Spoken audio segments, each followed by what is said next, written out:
Hello, everyone. Welcome back to the Sideline Shenanigans podcast today with Jacob Magrudan. Colin Richardson. Also here with, Hoppy Cantrell. there you go. We got the three-man team here to cover the NFL draft. Obviously, way too early, as they call it in the business. But before you guys tune into this one, we're going to ask to like, subscribe, comment. Helps the channel a ton when you go out and do that. We've seen some nice growth on NBA coming out on the channel. The new NFL that me and Colin are doing weekly has done really well on the channel, so that's been fun to cover. And me and Hoppy will cover the World Series when it finishes. We'll do a nice little rundown of how those games went, and obviously there's been some really fun stuff happen in those games, so we should have a lot to talk about when that wraps up. But we will go ahead and dive into this first mock draft, which these have done great on my channel. I think all my top videos are mock drafts, so it's been content that people love. So I'm going to stick with the format I've had before, and we'll have a few teams apiece. I'll open us up here, though, with New Orleans Saints, who I think everybody would agree probably looks like the worst team in football, with the Jets and the Titans a close second. But they are in desperate need of a quarterback, and I'm going to open this draft up with a guy I think will win the Heisman in college football this year in Fernando Mendoza. Quarterback from Indiana that has been really, really good for them this season. He has stepped into that role with Indiana after transferring over from Cal. And Signetti, he says it all the time, all I do is win. Indiana has continued that tradition with Fernando Mendoza. Again, having a Heisman level season, thinks he could come into the NFL and be the guy for the future for the Saints. This quarterback class originally looked like a really strong class, but there was a lot of different names that aren't at the top of the board anymore. Cade Klubnik, Garrett Nussmeier at LSU, and even a guy like Lenora Sellers at South Carolina has kind of dropped down boards, and now we've got a new crop of guys, and Fernando Mendoza, Dante Moore, Ty Simpson, who we may talk about in a second. So it's been a really fun class to just see the players play on the field and change their draft rankings. But Mendoza will be the number one guy as of today in our way too early mock. Hoppy, you're going to have the Jets, so I'll hand it off to you here at number two. Yeah, I'm looking at this team that I'm drafting for here, man, and they got some talent on this roster. They got Garrett Wilson, and they got Brees Hall, who could Yes. step up within the next few years if they can put some talent around him. But the problem right now is the same problem it's been the past 2 years. They ain't got nobody to throw the football. So you got to go quarterback here for this Jets squad and hope they can finally get their guy here. And I'm going to take Ty Simpson out of Alabama, really showing out early this year. Yeah, and again, we talk about the best quarterbacks in college football. Ty Simpson has to be in that conversation as the number one guy. It's him and Mendoza, I think, separating themselves from the pack in the Heisman race. He has 2,100 yards this season, 20 touchdowns, only has the one interception, so a really, really good season coming from him. He had a game at the beginning of the year where people questioned him as the starter at Florida State. But once he stepped into that role and become the full-time starter, he's been really fun to watch play. Unless you hate Alabama like me, and it's not so awesome to watch him play because they're just good again, like they were when they had Saban. But he should be a guy that is really, really high on these draft boards if he ends up coming to the NFL. Now, he obviously has the option to return to college, but when you get that guaranteed top five pick money and the chance to play for one of these teams, you don't turn it down. So I expect he'll come out and go into the NFL draft this season. Obviously, we'll move on into this next team here. I will be making this pick because the Titans are at the top of the board once again. Me and Colin have talked about their woes all season on the NFL Talk, and it has been a bad year for the Titans. Luckily, they do have their quarterback, it seems. Cam Ward has played pretty well. He's got weapons around him that are all rookies, so I don't think we're going to end up going a receiver here, although I think that is a very viable option. It's just really high to take a receiver. So I'm going to go with the best player in the draft in Ruben Bain Jr. coming out of Miami. This is a guy that if you go look at his statistics just on paper, he's only got 3 sacks. And so that doesn't look like a super great stat because you want to see an edge rusher with, I don't know, 8 sacks in college. But you go look at the advanced metrics, and that's where you see how dominant this guy really is. He can drop back in coverage and play a coverage style linebacker as an edge rusher. You don't see that too often, and you don't see it in the NFL really ever. If you get that kind of player, they can be a difference maker. He has the ability to do that, but also he has 33 quarterback hurries. So he isn't necessarily always getting to the quarterback and getting the sack, but he is forcing the quarterback to get rid of the ball way before he wants to, early and often, and he's also a monster in the run game. He's one of the better run stoppers in all of college football. You don't see a lot of edge rushers that are great at that either. So when you have that dual ability to stop the run and to rush the passer, and try to stop the pass game. He just would be the instant perfect guy to bring into this offense. I mean, the Titans, we don't have a good edge rusher on the entire team. I mean, we don't. We have no good edge rushers. So if you can bring in this kind of guy and put him next to Jeffrey Simmons, who's on the interior of the defense, it could be really, really nice to see them pair up together for years to come. We'll go ahead and roll on to number four. I will quickly say Colin will be making picks for his division, which is the Steelers, Browns, Ravens, and Bengals. And then he'll also be making a pick for the Lions. I should have said this for Hoppy. He'll be picking the rest of his favorite team's division, which is Broncos, Chargers, Chiefs, and Raiders. So those guys will be talking for those teams. But Colin, you got the Browns on the board. Where do you go? Yep. I think obviously the Browns, I don't think Dylan Gabriel is the answer at quarterback. I'm not sure about Shadur. They haven't really played him much. But I mean, it's every year they're going quarterback and it's just not working. So I think this year they need to go with Spencer Fano. I Yep. know they have their whole offensive line pretty much is leaving at the end of the season with Joel Bitonio, Wyatt Teller, former Hokie, Yep. Tevin Jenkins, Ethan Pocic, and then their newly acquired offensive tackle Cam Robinson is also all these guys, their contracts are up at the end of the year. So I think Spencer Fano is a awesome pick. Usually a first round offensive lineman is almost always a hit. Those guys rarely bust unless you're the Pittsburgh Steelers. They typically can't pick a tackle. I don't know what's up with that, but yeah. So I think the Browns go with the tackle here from Utah. Like I said, the first round tackle, you really can't go wrong with it. That's with all offensive linemen. I think he can play both sides of the ball, Yep. left tackle or right tackle. So I think that's huge for them with his flexibility. And I mean, the Browns need offensive help. Their offense has been atrocious all year, and I think just starting on the offensive line would be a huge help for the Browns. Yeah, and like you said, anybody can use an offensive lineman. They are the most important player to protect that quarterback. We see what happens when you don't have that in Joe Burrow's case, where if he could stay healthy, man, he'd be a top five quarterback in the league, but he never gets to play a full season because his offensive line can't block anybody. And if they had some really good tackles or some really good guards, even could maybe keep him safe back there, but they don't have that. And now the Browns go out and address that with Spencer Fanu, who was supposed to be this really, really high level prospect. He's not having the greatest season at Utah this year, but again, you look at the past that he's had, he's been really, really good in those years, and you just expect that this kid can continue that into the NFL. They desperately need to protect their quarterback. And like you said, all their tackles have expiring contracts. So the Browns are not a team that really love handing out big money to anybody. So expect that they're going to desperately need to fill that role either through the draft or through free agency. And when you can do that through the draft, it definitely helps. We'll move on to this next team here in the Miami Dolphins, who I think we can all three agree they could use a lot of things. They can use a quarterback potentially if Tua is, it retires at the end of the year, which I think is a real possibility due to some of his medical issues that he's had. They need receivers because Tyreek Hill seems like he's about done playing either due to the injury or just doesn't want to be in Miami anymore. And then Waddle could be dealt at any moment this year. He's a guy that would bring a lot of value if you wanted to trade him. So who knows if they trade away their receivers? They might need that. Offensive line, that's no debate that Tua gets pressured way too much. But I'm just going to go with best available player because when you have a bad team that needs a lot of positions, you go best available player. That's Caleb Downs. This is a kid that he could arguably be the best available player in the entire draft. He is a dynamic playmaker at the safety position. He can guard people when you need him to, but he also can drop back in coverage and be a difference maker there. There is really no argument at all about who the best DB in college football is. It's Caleb Downs, and it's Caleb Downs by a wide margin. This kid is a real, real playmaker. Put him on that Dolphins defense who has struggled to get stops this year, and maybe he can be a difference maker once he makes it to the league. I would really love to see him make that next step into the NFL, and in maybe a few years, he'd be the highest paid safety in the league if he continues to play he's had in college. We will roll on to number six here with the New York Giants, a team that I've consulted with a friend of mine who is a big Giants fan who will probably have on in the future, and he wants to go in the direction of receiver, and I agree with him.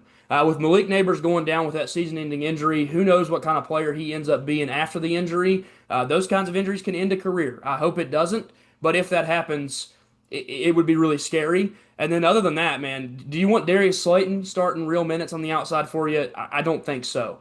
you got to go out and get some weapons for your star quarterback because they've actually got a pretty good offensive line. I think they found themselves a good running back, although he just suffered an extreme injury. Hopefully, he can come back healthy. And if they can address this other receiver need, man, they would be scary. Give me Jordan Tyson, the number one receiver in college football this season. I will say, if you're worried about injuries, he does have a history of having some injuries. He did miss the playoffs last season, was not able to go at all. And so those concerns are definitely something teams are going to look at. But man, when he's on the field, he is unbelievable. He's a real difference maker. He is probably the best receiver in this class. Now, this is a really good receiver class, so if you need one, you can look for him. But I love this pick for them. I think they get better on the outside, and they give Jackson Dart another available target to go to. And hopefully their offense improves when they add weapons like Jordan Tyson. Moving on to number 7 here. Colin, I think that's going to be you back on the board. And what do you have for the Ravens? I know you don't much like the Ratbirds. Yeah, hopefully they mess up this pick. But in this mock draft, I've got them going with Arvell Reese from Ohio State. I think they could go possibly with a defensive tackle here with the Matt Gay injury. You Yeah. don't know. It was a neck injury, so you don't really know how long he's going to be out for, or if he is going to come back because neck injuries are really serious. Hmm. So that's a big piece missing for them. But I think linebacker is a position of need for the Ravens. The defense this year has not been good, and I think you can look at that linebacker position, and it's been pretty weak this year. So I think Ravens will go with Arvell Reese, and I think there are some other positions in need. Like I said, defensive tackle. It has them needing a wide receiver. They don't really have much there. So a few different ways that the Ravens could go here, but I think Reese from Ohio State. Yeah, and you always talk about best available player. I've said it once or twice already this video. Arvell Reese has been unbelievable in college football this season. He's been coming off the edge some for this team. So if you're the Ravens, you like the positional versatility because he can rush the quarterback, but he also could step back in coverage and make plays there, and also be a downhill linebacker that can stuff the gaps and play the run game. They already have Roquan Smith, who is a good football player, but again, he is not the only one on that defense that is able to make plays. If you don't have other people, you're not going to be a good defense. We've seen that time and time again from the Ravens this year with how many points they're giving up. They need defensive playmakers, and Arvell Reese could literally jump his way up into the number one pick conversation if there's a team there that doesn't need a quarterback. So if you're getting him at number 7, it feels like a really good pick. He can rush the edge, like I said, he can step back in coverage. If you go look at the stats, this is the one that will jump off the page at you, and you say, wow, he's doing everything. So go take a look at him if you want to. Also, if you want to know why Ohio State's the number one team in the country, they have 2 top 7 draft picks, both on that defense. So they're really, really good defensively, a unit that will probably continue being good for years to come, as Ohio State always ends up getting those really high level prospects. We'll move on down to number 8 here with the Las Vegas Raiders, a team that I think we all thought was going to be at least competing for the playoffs, maybe not in the playoffs, but they were making a playoff push because they have Brock Bowers. They drafted Ashton Genty. They have Jacoby Myers, who's a pretty good wide receiver one. They even have Michael Mayer, who a lot of teams would love to have as their tight end one, and he's their tight end two. But Geno Smith is not good anymore, and it's very unfortunate because Geno Smith was supposed to be the guy that fixed all those issues. He was supposed to be the patch to cover the leak, and I think all he's done is open the leak up even wider. This team is a 2-win team at this point. Their season's practically over, and it's not necessarily a bad thing when you've got a good quarterback class. If you can go out and be bad and address the quarterback position, man, could they win immediately potentially because of the weapons that they have? I'm going to go with Dante Moore here out of Oregon, a really good player that has put himself on the radar for the NFL this season in college football. Did not start a single game last year, but 2 years ago he was a starter. He didn't have the best starts. He wasn't the best quarterback on the field.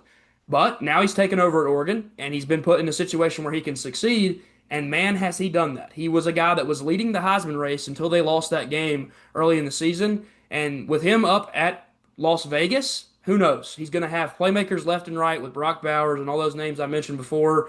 Would love to see that fit and him potentially slide in there and be a difference maker for the Raiders immediately. And Pete Carroll is not young by any means. He's only getting older. If you want to win football games and you got to do it with Pete Carroll, it's got to be soon. It's got to be within the next 2 to 3 years, and the quarterback position is definitely the biggest need that they have right now. So I think that's where they'll go with this pick. Moving on to the number 9 pick here with the Cardinals. Obviously, I was supposed to let Hoppy pick for the Raiders, so now I'm going to let him pick for the Cardinals. Where are you going with that one? All right, here, throw me in the fire here. I'm going to go ahead and have to pick somebody to help out this offense. They're really lacking a lot. They're on a backup running back this season right now, and it seems every year it's either Kyler Murray getting hurt or their running back getting hurt.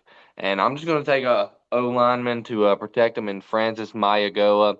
He's looking like the best option at that position, and this team definitely needs some help at that position.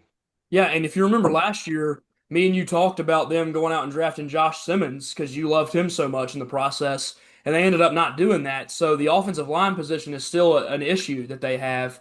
Francis Malagoa can definitely fill that hole. He was on the offensive line last year, and now he's back being one of the best tackles in the country. Again, this tackle class was supposed to be really, really good. And then some of those guys just haven't played incredible football this year, but Francis Malagoa has still been good enough to be a top 10 pick. So he slots in perfectly with that Cardinals team. Again, they have to fix their issues that they have due to all those injuries. Like you mentioned, Kyler Murray has gotten hurt. He's missed time this year. Uh, James Conner is out for the season. He got hurt. They're down to Bam Knight playing running back. And me and Colin, when we were on the podcast for the NFL, we talked about that. We were like, who is Bam Knight? I don't quite know who that is. So they definitely have to fix the issues that they have with injuries, and Francis Mauigoa can fill that. Moving to 10 here with the Bengals. Colin, this is your pick. Yeah. So the Bengals, I don't really think they can go wrong here as long as they don't draft offensive weapon because they have plenty of those. That's where all their money's locked up with T. Higgins, Jamar Chase, and Joe Burrow. That's where all their money's at. They really, I think, if they go offensive line, that's fine. Anything on defense, that defense is abysmal. Yeah. So with that being said, I'm going to go with I think the best player on the board in Peter Woods out of Clemson.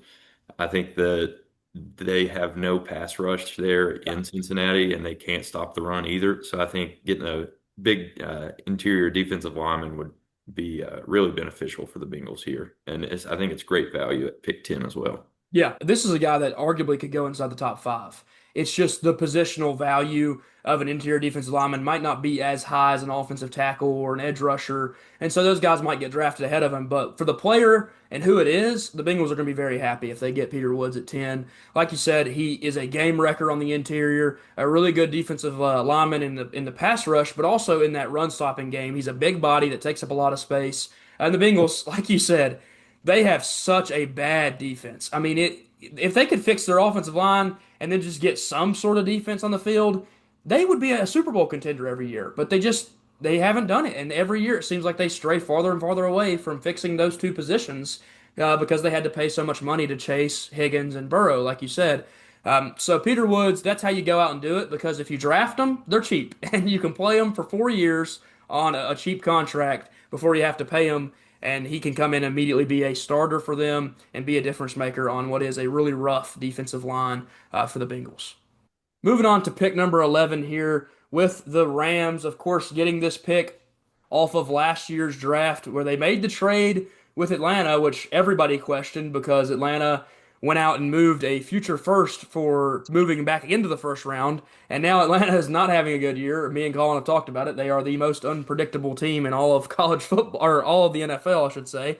They win one game against the Bills, and then they got beat 30-0 by the Panthers. So you just never know with them. And I don't think they're going to be that good this year. So this pick should stay high up in the draft.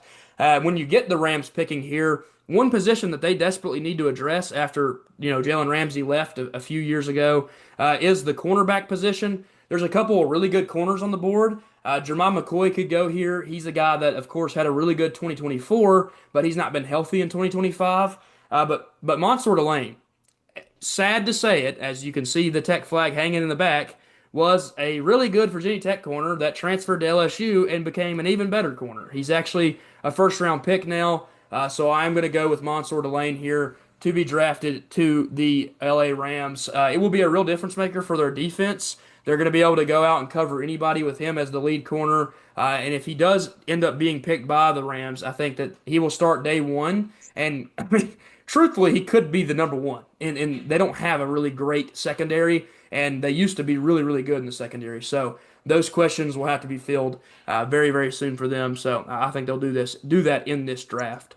Moving on to our next pick here, going to be the Washington Commanders, and I'm going to delegate this pick over to Colin and let him give you some talk on maybe an edge rusher here.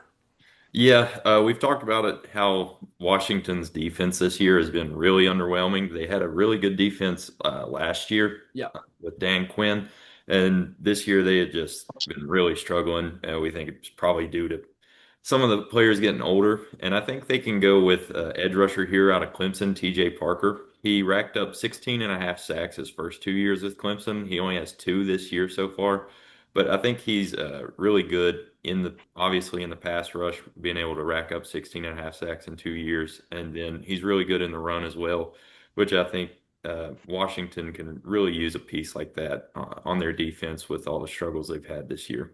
Yeah, he's awesome. He is one of those edge rushers that he's got that smaller build, so he's going to be a speed guy that's going to come off the edge and make a difference due to his athleticism and his ability to get around an offensive tackle, not necessarily put the offensive tackle in the quarterback's lap like a Myles Garrett does. But if he does bring that to the NFL, those speed rushers, they like to line them up opposite of one of those power guys and let him kind of get after the quarterback. He could be really good at doing that. Washington really does need to address their defense. They have had a really bad defense this year. Even with Marcus Mariota, if they had a good defense, they'd have won some of those games they've been in. They lost 34 to 27. That's on your defense. That was with Mariota playing really good. Last week they were kind of getting after the Chiefs a little bit, but in the second half they collapsed. And like you said, you think it's probably due to some of that age. They are running out a really old defense, and they need to go out and fix that with young defensive players. And TJ Parker would be the perfect guy to come in and do that for them. Moving on to our next team here with the Vikings.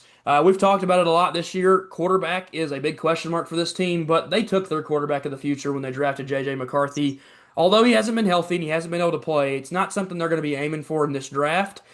With running back being a need potentially for this team, they do have an old running back in Aaron Jones, and they have a guy that they just signed in Jordan Mason, who both can be efficient running backs, but they're not necessarily the best. They could grab the best available player here, but I am going to stray away from that today, and I'm going to go with a secondary addition in Jermod McCoy. This is a guy that, if he had played college football this year, he would have probably been a top 10 pick. I don't think it's really debatable. He had one of the greatest corner seasons last year out of anybody in the country, and he just doesn't get to play this year. Very unfortunate. Had some injuries, and those things are going to drop you a little bit, so I do have him slipping outside the top 10. But the talent is clearly good enough to be inside that top 10. Could be playing for any of those teams up through there that needed a DB. I just think he lands perfectly here with the Vikings, who have a decent defense, but the back end, the secondary, is probably the oldest part of their defense. And Colin, we've watched teams this year that are old.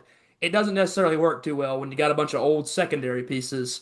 So you might want to go out and add a younger player like a Jermod McCoy. Moving on now to number 14 with the Houston Texans. Of course, one of my division rivals as a Titans fan. They had a really good game last week. Looked like a team that could potentially push in the in the division, especially because Jaguars haven't looked as good. And if they can somehow beat the Colts, they can definitely push for the top spot there. Have a great quarterback, so they're going to definitely need to protect him. Offensive line is the direction I'm going to end up going here, and I'm just going to grab the best available offensive lineman, in my opinion, in Caden Proctor. This dude is, if you've never watched him play football, he is a monster on the football field. I think he's well over 350 pounds. He's like 6'7", 6'8". He is one of the bigger offensive linemen that you'll see in the sport, and he could come in immediately and start at guard or tackle for the Houston Texans. They desperately need offensive linemen. If you need an offensive lineman that bad, you go and get the best available one and play him wherever he needs to be played at. So I think that they go out and make that move, grab Caden Proctor from Alabama, who before the season even started, was going to be in that top 15 conversation, and he's kind of playing his way back into that after a little bit of a struggle to start the season. That should be a really good pick for the Texans, which I hate that they are making a good pick. Moving on to number 15 here with the Dallas Cowboys, another team that you could argue needs to upgrade that offensive line. they're a team that's in play to add potential weapons on the running back room. They could go get a Love, but I don't think they will. Javonte Williams has played so good. And then they could go out and add on the defensive side of the ball as well. Defensive lineman, linebacker, of course, being as the listed needs. But I'm going to go with Caleb Lomu out of Utah, an offensive tackle that is on. I mean, you already saw it earlier. We drafted Spencer Fanu at number 4. So Lomu and Fanu are down there at Utah leading one of the best offensive lines in college football. He starts opposite of Fanu, but I believe when he gets to the Cowboys, he could start either side. I doubt he'll be positionally versatile. He'll probably stay where he's at in college. But Lomu is a really good offensive lineman. That's why that offensive line is so highly touted in college. Expect that he could be an instant starter for the Cowboys, and they may even test him out at other positions just to see where they think they like him best. But again, if you're in the first round, like Colin said, it's rare that they bust when they draft an offensive lineman because those players are just usually so conditioned to being that good, blocking those high level pass rushers in college. Moving to number 16 here with the Carolina Panthers. Now, there's the whole conversation of will they go get more weapons potentially for Bryce Young? They could go receiver, although they took Tedroa McMillan last year, and before that they took Xavier Legette. They're still a team that could draft a receiver. There is some really good receivers in this class, and so I'm just going to hold back on receiver and try to grab one later in the draft. As of now, I'm going to grab the best available edge rusher, in my opinion, in Keldrick Falk out of Auburn. If you go look at his season he's having, the stats don't necessarily pop off the sheet that much, kind of like a TJ Parker that Colin just drafted not too long ago. He had a really good year last year, though. 9 sacks, 5 QB hits, a really, really good player, and I think he can stick into this position and be very, very important for the Panthers. So I really like that he's there, going to take over for them and be their leading edge rusher. I expect that he'll slide into that position well. We'll move on to the Bears at 17 here, and this is the spot I'm doing it. I'm not letting Jeremiah Love fall to the Kansas City Chiefs. If that happens, the rest of the NFL, they're a bunch of morons because this kid is way too good to change that offense and make it even better than it already is. I mean, it's arguably one of the best in football anyways when they've got all their weapons playing. So give me Jeremiah Love to go to the Chicago Bears. You know how much Ben Johnson loves his running backs. He had David Montgomery and Jahmyr Gibbs when he was with the Lions, and he was one of those guys that was a big voice in saying, please draft Jahmyr Gibbs. The kid is incredible, and I think he's going to be really happy to have this level of running back available for him to draft. Now, that running back room isn't horrible. DeAndre Swift is an older guy at the end of his years in the NFL, probably because running backs do end up retiring earlier. I think he's on the way out, probably. He hasn't been great this season. And then they have Kyle Monangai. And Kyle Monangai, again, just was drafted, but he was a late draft pick. He's not holding you back from taking a guy like Jeremiah Love. And with not that many blue chip prospects in this draft, I think that's the direction the Bears will go. They go out and get a guy that is literally an Olympic level athlete playing running back. He hurdled over a dude last year in the playoff with a bum knee.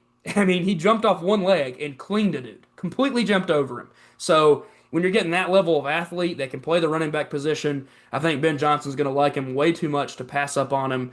So I love him going here, number 17, to the Chicago Bears. Moving on to number 18 here with the Kansas City Chiefs. Of course, I've given this pick to Hoppy because he is doing that division. Hop, what direction are you going for the Chiefs? Well, for the Chiefs here, man, it's pretty simple. I think I have to go Kenyon Sadiq, best player available for them. They've got a deep receiver room. You know, those receivers, they're a little bit questionable, but when they're on the field, they're good. Yes. And you look at an aging Travis Kelce, it's really going to be good for Sadiq to get in here, play a year with Kelce. Maybe Kelce can give him some tips on routes to run. And then you're looking at a guy from Oregon that's going to be so happy to join maybe one of the best offensive head coaches of all time and one of the best quarterbacks of all time. Looking for that to help his career a lot. You'd think that would help him playing with such a well-established franchise in Kansas City. Yeah, I mean, I don't think they're going to stay at pick 18, so I don't think we all have that worry that they're going to land one of these top prospects. They're going to probably end up being pick 28 or maybe even pick 32. Who knows? They are good enough to go out and win it. They do it all the time. They're always in that game. So they're definitely good enough to be there. So I doubt they'll get this good of a pick. But that's what's fun about a way too early mock draft is we're picking where they're at now. And where they're at now, they're going out and grabbing a tight end in Kenyon Sadiq, who, like you said, He is going to be so happy if he gets to go play for a Super Bowl contending team as a rookie. I mean, there's nothing more you could ask for. Your quarterback gets better, although you have a good quarterback in college. He isn't Patrick Mahomes. You get to play under one of the greatest tight ends to ever play the sport, who could teach you so much about being a tight end and how to play at this level. And he might be a better blocker than Travis Kelce the second he touches the field. But on top of that, he can learn how to do those little sly things that Kelce does, like when he sets it down in the zone. He's so good at reading the field and knowing, even if I have an out route, if this curl's wide open, I'm going to set it down, and Mahomes is going to get me the ball. So Sadiq will learn very quickly. When you're playing with Patrick Mahomes, you go and you get open, and he'll get you the ball. I love that pick for the Chiefs. And well, I hate it for the Chiefs because I don't think it makes them a better football team. Unfortunately, the rich get richer, and that would be such a good pick for them. We'll move on to number 19 here, Colin, with your favorite team in the Pittsburgh Steelers. Yeah, Pittsburgh's in an interesting spot here. You've got the oldest quarterback in the NFL, and I know Pittsburgh has been saying that they want him back. I'm not sure if he wants to come back though. I know he said that this was probably his last year, so we'll have to see how that goes. And I also know that Pittsburgh's been sending scouts to watch Lenore Sellers. However, I'm not going to go with Lenore Sellers here. I'm going to go with Carnell Tate out of Ohio State. Really, at wide receiver, all they have is DK Metcalf. You have Calvin Austin and Roman Wilson, but they're just not getting the job done, really. And Carnell Tate, I mean, these Ohio State receivers, I don't think they ever bust. No, they're always You successful. got, he's played with Marvin Harrison Jr., Mika Egbuka, and Jeremiah Smith right now. So I think this would be a home run pick for Pittsburgh here if they can land him this late in the first round.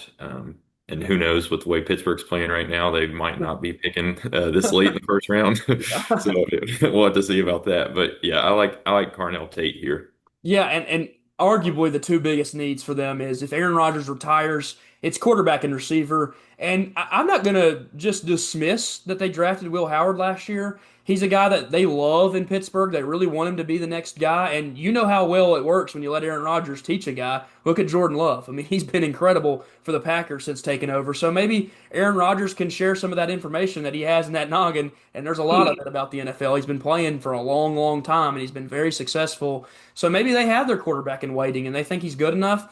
If they believe in him, this is such a good pick because Carnell Tate is arguably the best receiver in this draft. Now, Jordan Tyson, I think, is the best, but Carnell Tate has a really good argument for being that guy. He was still really good last year.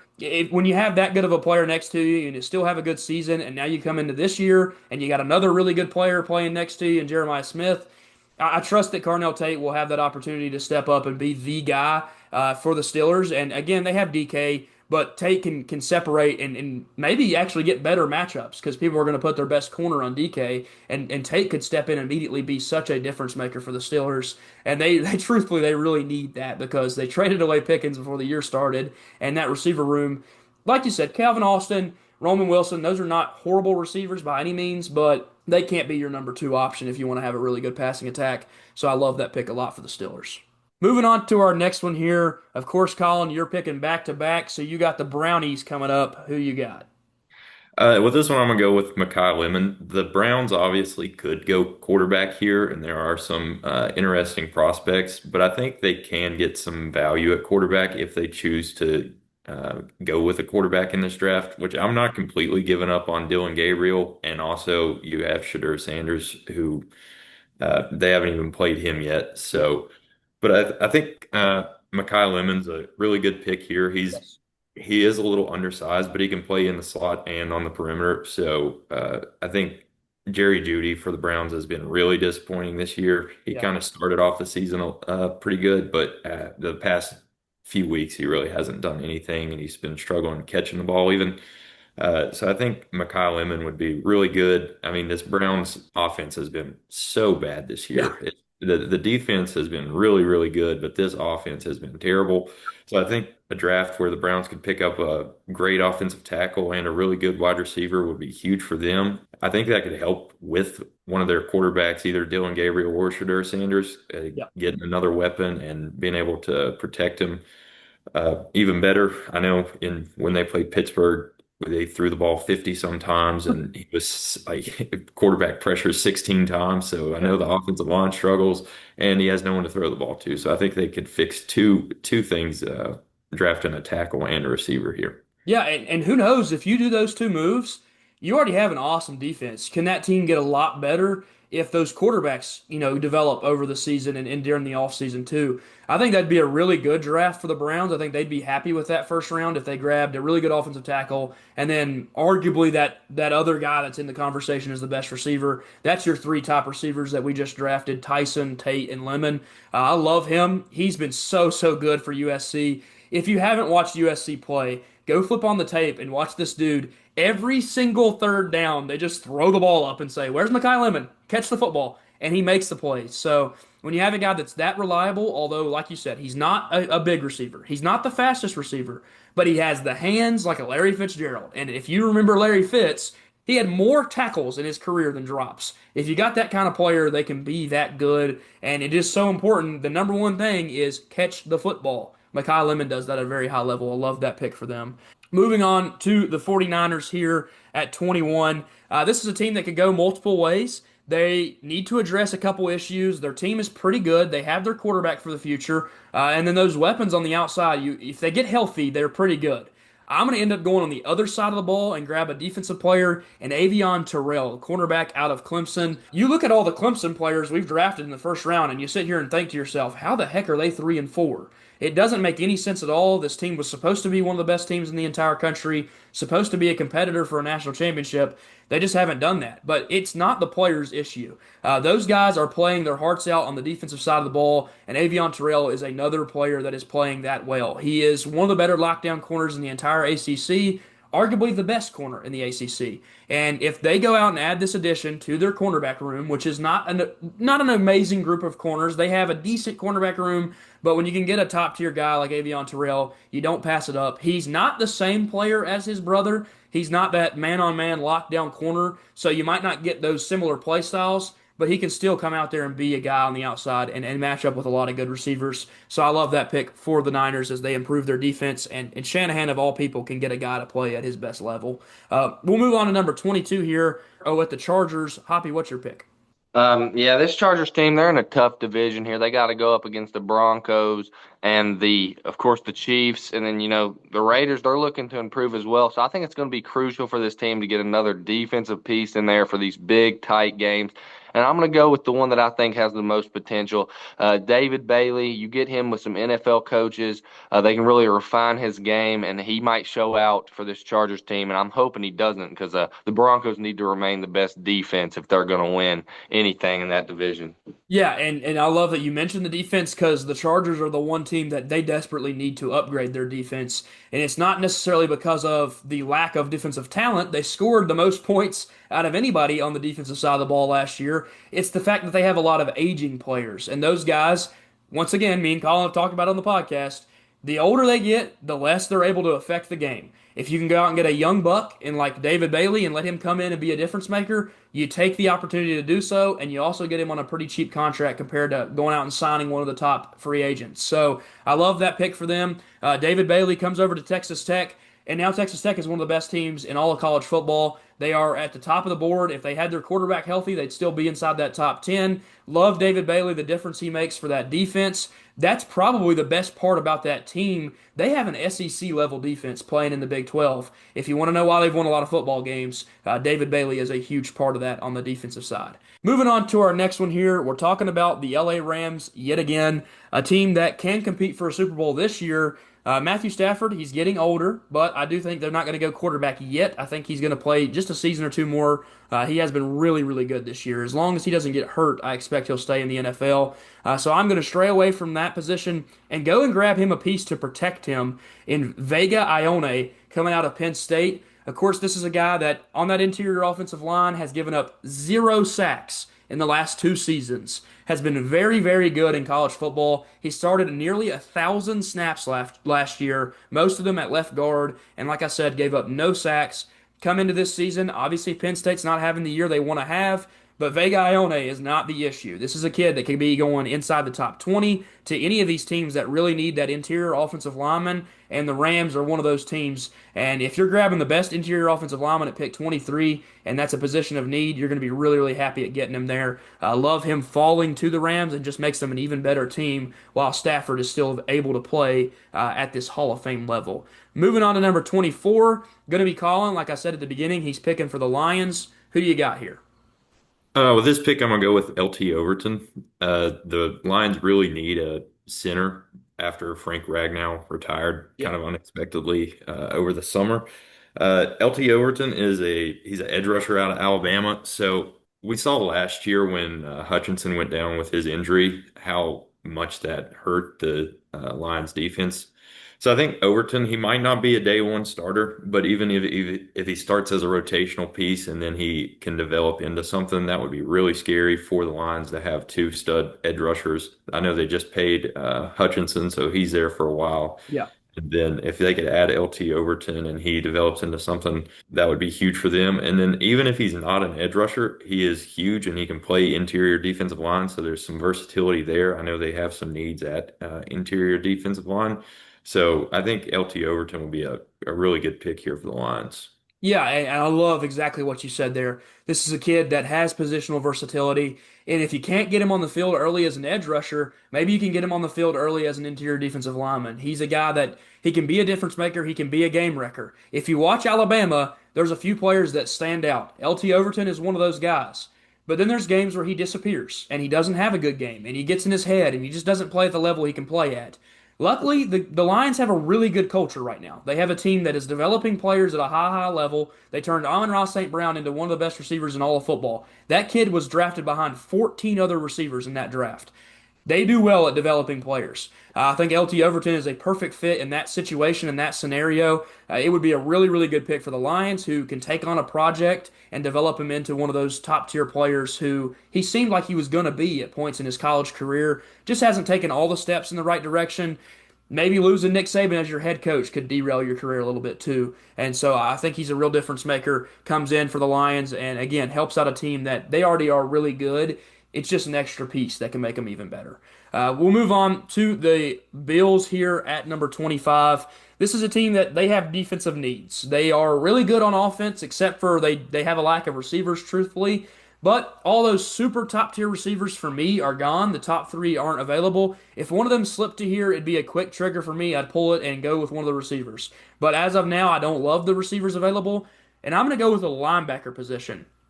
Now, again, who's a linebacker that they lost not too long ago, Colin? Tremaine Edmonds, who was a legend at Virginia Tech, one of the best linebackers we've had come through here. He goes out and signs the biggest contract at the time in NFL history at the linebacker position. They weren't able to pay that. They weren't able to go out and get him. Who is available, though, in this draft? Sonny Styles, the superstar linebacker for the Ohio State Buckeyes, comes in and makes an immediate difference for this team, will be a day one starter. He could probably play for the majority of teams in the NFL. That's how good he is. Linebacker, obviously not one of those top positions that teams go out and focus in the NFL draft. But when you're the Bills and you need to upgrade your defense at certain positions and your offense is already as good as it is, you go grab the best available player at the linebacker spot and Sonny Styles, slot him in and let him play day one. He could potentially even be your defensive captain in a few years. And hopefully at the end of his contract, they'll be able to fork over a little bit of money and keep him around if he's as good as Tremaine Edmonds was for them. Moving on to our next pick here with the Seattle Seahawks, a team that needs to add to that secondary. I'm going to have them going out and grabbing a corner out of Tennessee in Caleb Hood. He's had a pretty good year this year, transferred in, and has been the kind of corner that they needed with Ricky Gibson going down for the year with some injuries. Also, they have the injuries to Jermon McCoy, who we took earlier in this draft. So I like Colton Hood. I think he can get it done, and I'm going to take him to go down and play for the Seahawks this year. Really, really do believe in that Tennessee secondary. They've produced a lot of really good, talented players there over the last 2 years. And Colton Hood is just another one to add to that list who makes it to the NFL and can add to the secondary for the Seahawks. And obviously, one of those areas they want to address. They do have some players in those positions that are going to have expiring contracts. So I do love it that Colton Hood is getting that number one rep in college, and now he's going to step in and be a corner that can help out the Seahawks. Hoppy, obviously, this is your favorite team with the Denver Broncos. Where are you going? It's an honor to it's always an honor and it's always a lot more fun to pick for your favorite team. Kind of gets you excited for the next season to come. And looking at a team in the Broncos, they've been good defensively for 2 or 3 years now, at least the past 2 years. And our offense is starting to catch up, really showing some promise this year. I think to just continue getting that offense even better, we need a slot receiver to put alongside of Sutton. And I'm going to go KC Concepcion. He really looks like a quick dude, can really keep that defense humble in the short game and maybe open up some windows for Sutton deep down the field and in the back of the end zone. Yeah, and you've already got your outside guys. You've got a group of guys actually play on the outside. Sutton, of course, is playing every single down. He is the guy for the Broncos. But they have Marvin Mims, who has been a really good returner in his time there, and he gets some work on the outside. And then you also have Troy Franklin, who stepped up in a big way as of late for the Broncos. That connection that he has with Bo Nix, they created it while they were in college playing together, and now it translates over to the NFL. So you need to address the slot position, and KC Concepcion has played over 80% of his snaps in college at the slot position. He is really, really good. If you've watched him play at Texas A&M, it's a really good watch. He has nearly 600 receiving yards on an offense that has a lead receiver ahead of him that has 680 receiving yards. So that's a really good passing offense, and he's a good part of it. And then at NC State last year, he was the number one player on that team. Had a really, really great season there that led to him transferring. So should be a really good player for the Broncos and can immediately start for them at the slot position. Like you said, that is a position of need for a really good Broncos team. We'll move on to number 28 here with the Buccaneers, a team that has really old, aging linebackers. Lavonte David, he's been really, really good. He probably will make the Hall of Fame. But he's getting old, and he needs somebody that can step in behind him and replace him. I'm going to go out and grab the linebacker out of Texas and Anthony Hill Jr., a guy that could have been even higher up the draft board if he'd have had a really good year this year. He hasn't had the season he wants to have, but he's still been really good. He's still a good player on a great defense at Texas that's kind of carrying them to their wins. They haven't had a lot of success on the offensive side of the ball. So I believe Anthony Hill can come in, be a difference maker. He could even have some positional versatility, maybe an outside linebacker that can get after the passer a little bit, but also step back and play some coverage and do some work there at that position. So I love Anthony Hill. It's a good get for the Buccaneers, and he can learn from one of the best to do it in the era that we've watched in Lavonte David. Moving on to number 29 here, a team that is on the rise and looks like they're starting another Patriots dynasty. They've got things rolling. They've got a great quarterback. They've got some pretty good weapons on offense. So let's flip over to the defensive side of the ball where they need to address their pass rush. They're going to be psyched if Cassius Howell falls all the way to pick 29. They're going to grab the edge rusher out of A&M. We've had two A&M players here drafted in the last three picks, and the last three picks have included three players out of the state of Texas. So if you want to know where the mecca of college football is, Texas is definitely one of those spots. But Cassius Howell can be a difference maker immediately off the edge for the Patriots. Mike Vrabel himself played some defense back in his day. He can coach up the defensive players. I remember how well he did that when he was with the Titans. He's now doing a pretty good job with the Patriots. They did just try to add on their defensive line and trade for an edge rusher, but he's not the future at that position. So Cassius Howell can now start alongside Harold Landry coming off the edge on the other side and give them a dynamic pass rush duo that can wreak havoc on teams next season, even though they're having a really good year this year. Going on to pick number 30 here with your defending Super Bowl champions in the Philadelphia Eagles. Of course, receiver is listed as one of their needs. To me, that could be a need if they get rid of an A.J. Brown or a Devonta Smith. Those guys have had their own issues, and A.J. Brown is a bit of a diva. I know that from my time with the Titans. He's doing the same thing with the Eagles. But A.J. Brown is a beast, and if you have A.J. Brown, you don't need a receiver. If they keep A.J. Brown, I don't think they go out and address that position. And in this draft, I'm going to have them holding on to A.J. Brown and grabbing the project on the interior of their defensive line and Caleb Banks. This is a kid that, if he was fully healthy and getting to play college football, he could be inside the top 20, maybe even inside the top 15. He just isn't ready to go. But the Eagles, they have the ability to take those kinds of risks because they have two Georgia defensive linemen by the names of Jalen Carter and Jordan Walker, who are unbelievable on the interior defensive line. Caleb Banks can now come in, learn behind those guys, get healthy, and then be the replacement for those guys when they go out and inevitably get those big contracts from maybe another team. Love the addition to this team. They don't even have to play him on day one if they don't want to, but if they need him later in the year down the run, he should be healthy to go, and he can be a rotational defensive lineman. The Eagles, again, they have so many good players all over the field that they don't really have too many weaknesses. Their secondary is really strong off of a lot of good draft picks here lately. The receiver room, you're not addressing the quarterback or the running back spot, and that offensive line might be the best in football. So when you have all the good things at all those other positions, you grab a project player in Caleb Banks, and maybe he develops into a top tier defensive lineman. A lot of great picks there through those ones, but we'll move on to number 31 here with the Dallas Cowboys. Colin, that's going to be you on the board. Who are you going with here? Yeah, so the Cowboys, they're up there with the Bengals for the worst defense in the NFL, and they're definitely looking for somebody to replace Mr. Michael Parsons. Uh, Yeah. so with that being said, I'm going to go with Joshua Josephs out of Tennessee. He started the year off really hot. He had a sack in each of his first three games, and he's only had one since SEC play has started. But I mean, you're going against the best tackles in college football when you're playing against these SEC teams. Obviously, I don't think he's going to be as good as Micah Parsons. Yeah. There's only one Micah Parsons, really. Yes. But Joshua Joseph, he's a pretty big guy, so he can play in a three-point stance or outside as an edge rusher. So I think that versatility is really good for them as they look for a defensive lineman and an outside linebacker.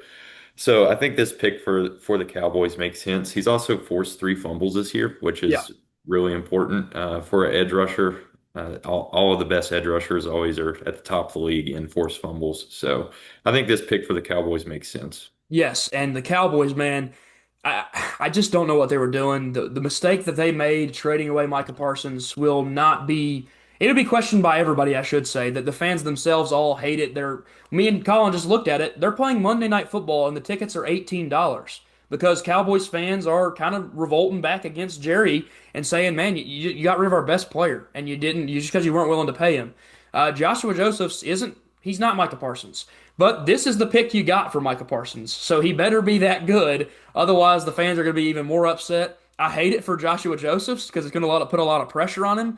But the kid is really good. He has 5 sacks on the year. Like you said, he was really good to start the season, slowed down a little bit in SEC play, but he can get after the quarterback at a high level, and he can force those fumbles. That's something Tennessee has done better than a lot of teams in the country is force turnovers, and Joshua Josephs is a big part of that. Love that pick for the Cowboys, and they really need to add to their defense. Like you said, they've been one of the worst units in the NFL, and that addition can make them a better team overall. Moving on to our last pick here of this draft, going to be pick number 32 with the projected Super Bowl champions as of today. That is your Indianapolis Colts. I don't think anybody would have told you that the Indianapolis Colts were going to be the best team in football. They are 7-1, and they have won every single game that they have won in pretty good fashion. They are a really good team. Expect them to not have too many holes to need to fill. They have really good receivers. They have the best running back in the NFL. They have a quarterback that nobody thought was going to be an MVP frontrunner, and right now he is. And then they have a strong defense. They added up on the edge with a couple draft picks last year, but they have a weakness, and that weakness is in the linebacker room. They have to fill this issue if they want to continue to be at the top of the league. If they want to continue being a really good team, CJ Allen is the guy to do that. This is a linebacker out of Georgia that has been so, so good for them this season. He is their captain of the defense. He can lead the defense. And again, he can be a difference maker for the Indianapolis Colts. Again, he comes in and makes a real difference for this team. Again, I think that the Colts, they're not a bad football team by any means. So any player can come in and immediately get some good minutes is going to be important. I think he does that and starts for them next year at linebacker. Again, you can see the entire board here from picks 1 through 32. I'll let you go first, Hoppy. If you have any pick on this board that you think is your favorite, what pick would that be? I'm just gonna have to say, man, my pick on the Broncos, Concepcion. I really like that for my team.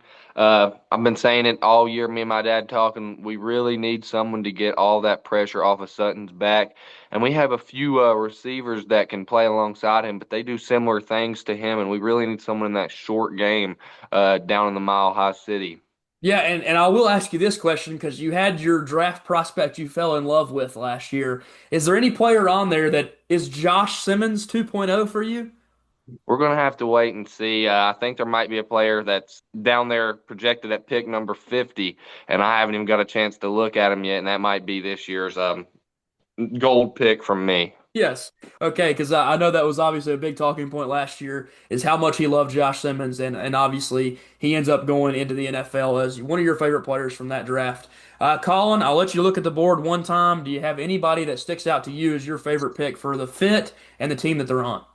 Yeah, I love Jeremiah Love going to the Bears at 17. I think that's great value for Jeremiah Love. He's an absolute stud. And then, like we said, with Ben Johnson, he kind of turned, well, I don't want to say turned Jahmyr Gibbs into a stud because Jahmyr Gibbs was already a stud, but he really tapped into Jahmyr Gibbs' potential, as well as, I mean, David Montgomery. He had been a good running back, but he's really improved his game since he got to Detroit, in my opinion.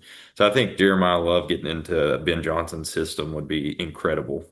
Yeah, and last but not least, I'd say you're really happy about number 19 there with the Steelers. Yeah, If you I got do anything love else you that want to pick. say there about Carnell Tate?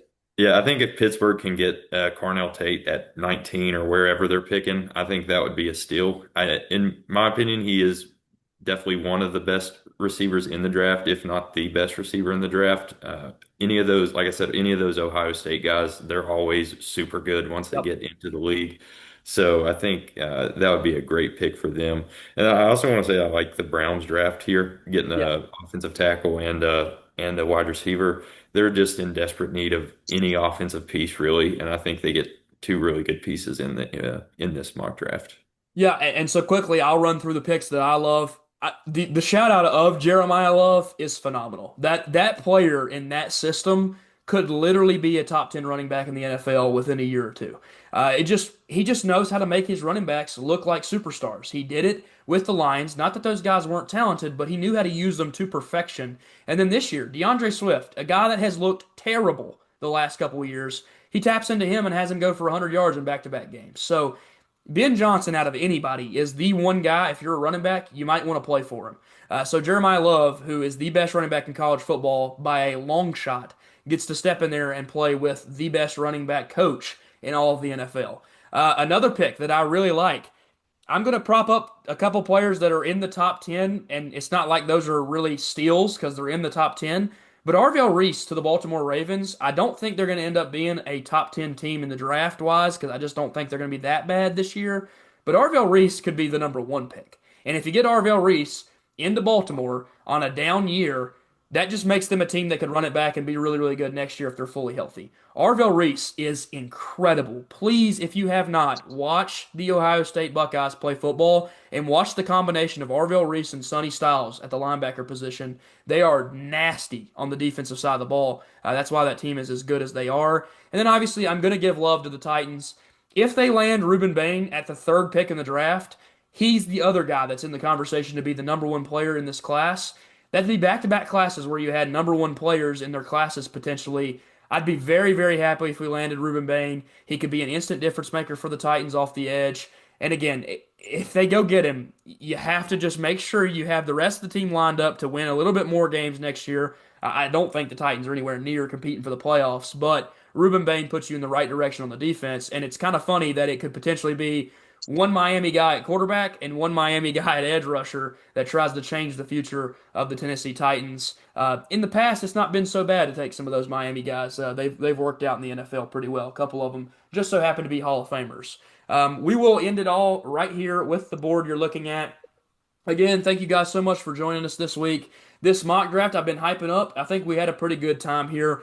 And all of us are going to learn the players even better. Obviously, I've been covering a lot of college football this year, so I knew a lot of these guys, and I was able to kind of get a good little bit of explanation to why they fit in the teams that they go to.